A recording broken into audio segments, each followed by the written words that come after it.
Olá, mestrandos e mestrandas em Ciências da Educação pela Universidade Leonardo da Vinci. Eu sou o professor José Clécio de Souza e estamos aí na nossa quarta aula sobre planejamento educacional.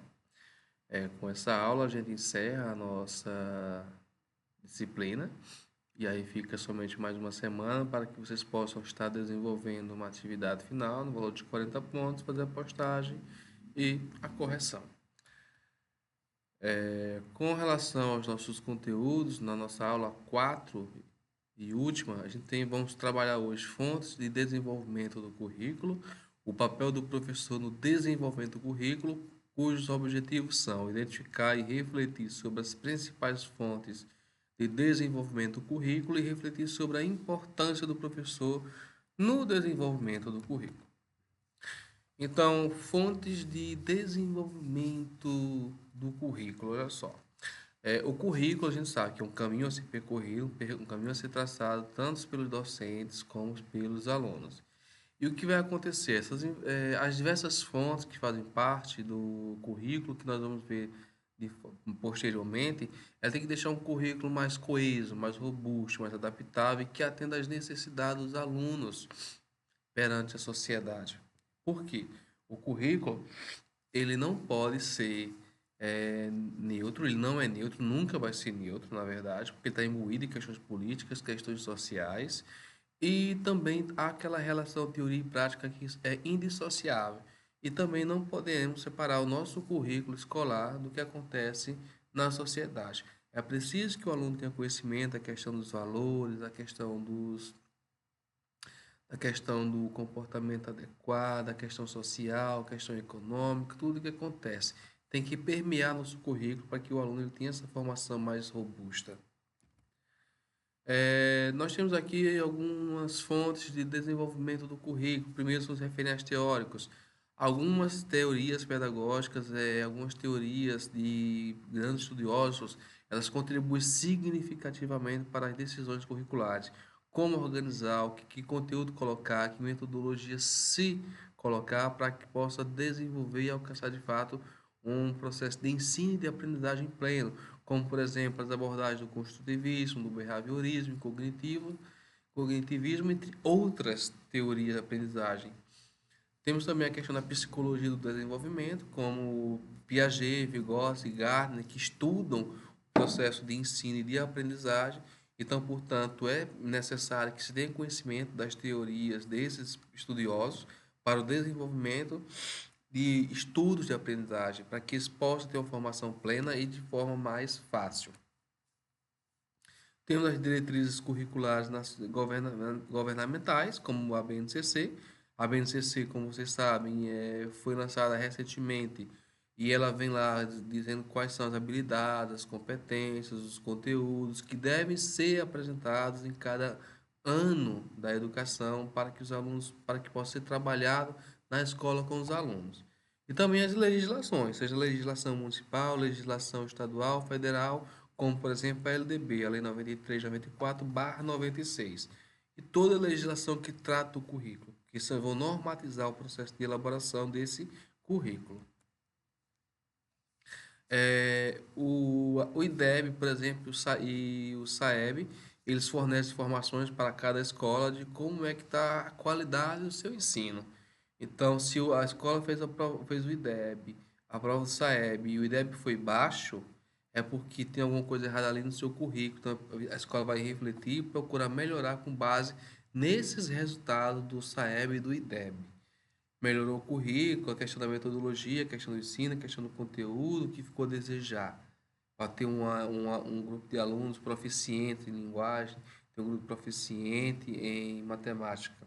Também é preciso observar que práticas pedagógicas bem-sucedidas, elas contribuem muito para uma qualidade de ensino e de aprendizagem. Então, se um professor não está conseguindo trabalhar bem, tendo seus alunos estão tendo dificuldade de aprender, e o outro professor ele consegue, com uma nova tecnologia, uma forma prática, levar seus alunos a aprender de forma prazerosa, de forma alegre, então é preciso que esse professor que tem dificuldade de fazer esse trabalho chegue a e outro professor. É o que nós chamamos de docência compartilhada, onde eles compartilham suas experiências e vão ser utilizadas na sala de aula. Tem a questão da tecnologia educacional, as escolas precisam ter ferramentas educacionais, como plataformas digitais, laboratórios de informática, para que eles possam ter acesso a fazer pesquisa, acesso à internet, para poder estudar, para poder solidificar o seu aprendizado, a metodologia, o seu processo de aprendizagem. E que essa forma de trabalhar em laboratório, plataforma de aprendizagem, pode ser uma metodologia de ensino também, que vai beneficiar muito a questão do aprendizado do aluno. Outro ponto importante é que é necessário que se haja uma formação continuada de professores. O professor não tem que parar somente na graduação. Ele tem que fazer uma especialização, ele tem que fazer um mestrado, tem que fazer um doutorado, tem que fazer um PhD. E mesmo concluindo um PhD, ele tem que continuar nesse processo de formação contínua, fazendo cursos de extensão, participando de seminários, de pesquisas que possam melhorar a sua prática na escola e também que ele possa levar para a formação do currículo escolar.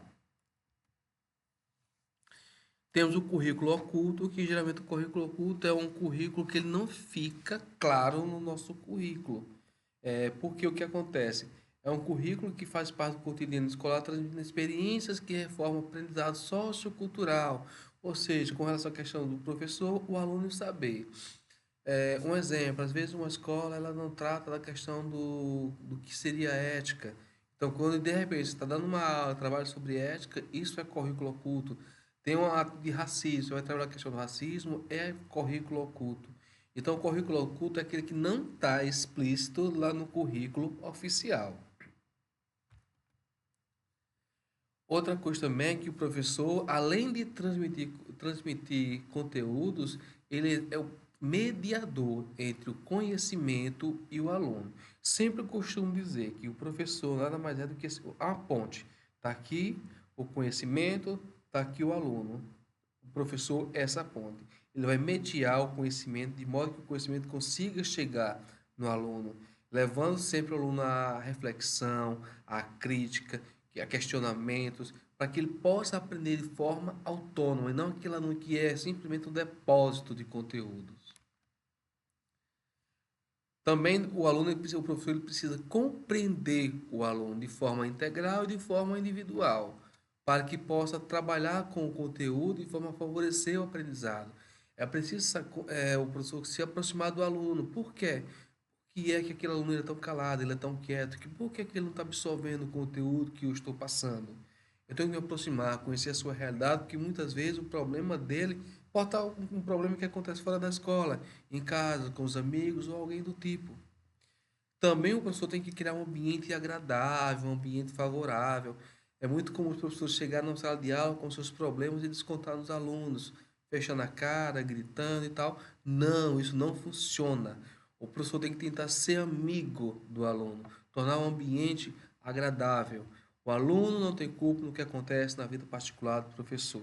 E aí o professor tem que criar esse ambiente favorável, de forma lúdica, com dinâmicas, com jogos, para que possa desenvolver as habilidades cognitivas, emocionais e sociais. Isso no caso dos alunos. E aí ter um aprendizado perfeito. Ele também tem que orientar o aluno para que ele encontre o sentido do que ele está aprendendo. Qual o caminho que o aluno ele quer seguir? E às vezes ele não consegue identificar esse caminho, não consegue aprender esse caminho. Então o professor, conhecendo o aluno, ele vai orientar esse aluno de um modo que possa dizer e até o aluno ter certeza, é esse o caminho que eu quero, que eu preciso aprender mais sobre isso, porque é isso que eu quero na minha vida. Outra coisa também, que já é bem batido, né, já é bem falado, é que o professor precisa integrar o conhecimento acadêmico com os saberes da comunidade, dos próprios estudantes. Um estudante, ele nunca chega na escola vazio. Tem o conhecimento da comunidade que deve ser aplicado dentro da escola. Então, se um professor ele é de uma cidade, vai trabalhar em uma outra cidade, ele tem que tentar conhecer a história daquela cidade, conhecer a vida, um pouco da vida de cada um dos estudantes, para que ele possa estar fazendo um trabalho de qualidade, atendendo também a necessidade do aluno. O professor precisa monitorar a evolução do aprendizado do aluno. através de provas, trabalhos, seminários, pesquisa, extensão, e de forma que quando ele vai realizar essas atividades, o professor vai poder identificar quais são as dificuldades deles, até mesmo nos exercícios que o professor passa para o aluno. Eu gosto muito dos professores que, independente do ano, ele vai lá, pega o caderno do aluno, corrige questão por questão e vê onde é que ele está errando. E chama o aluno e diz, ó, isso aqui está errado, você precisa melhorar disso, fazendo isso, isso e isso. Você vai orientar o aluno. Porque somente com provas, trabalho, algo do tipo, não conseguimos muitas vezes monitorar esse processo de aprendizado do aluno, porque a prova é algo isolado. E ali a questão da avaliação no dia a dia é algo constante. O professor também precisa ajudar os alunos a compreender e lidar com suas emoções. A depender de cada fase que o aluno ele está, é um momento complexo, um momento complicado da sua vida, em especial a fase da adolescência, uma separação dos pais, a perda de um ente querido. Então, o professor tem que estar ali naquele momento, além de ser professor, é que ser tipo psicólogo, dar um apoio para que o aluno possa lidar com aquela fase.